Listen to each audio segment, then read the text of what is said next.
ఉత్తరంలో ఉంటుంది కొంతమందికి పూజ గది. అంటే కుదరదు. కొంతమందికి ఎలా ఉంటుందంటే మీకు ఎంట్రన్స్ ఉందనుకోండి, వాళ్ళు ఏం చేస్తారు ఇక్కడెక్కడ కుదరలేదు అనుకుంటే ఉత్తర మధ్యలో పెట్టేస్తారు. పెట్టుకోవచ్చు, తప్పేం కాదు.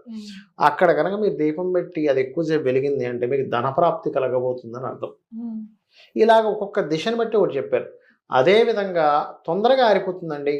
ఈ మధ్యకాలంలో ఎందుకు ఇలా పెట్టగానే కొన్నిసార్లు ఏమవుద్దంటే అమ్మ వాళ్ళకి కొంతమందికి పెట్టడం సరిగ్గా ఆ దీపాన్ని వెలిగించే విధానం సరిగ్గా తెలియకపోవడం వల్ల కూడా ఒక్కోసారి తొందరగా ఘనమైపోతుంది. That is different thing.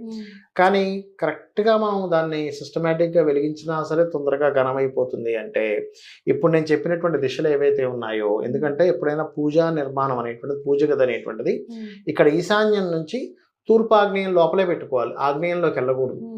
అలాగే ఈశాన్యం నుంచి ఉత్తర వాయువ్యం లోపలే పెట్టుకోవాలి, ఈ లోపలే పెట్టుకోవాలి. ఇవి దాటి ఇటు కానీ అటు కానీ వెళ్ళకూడదు.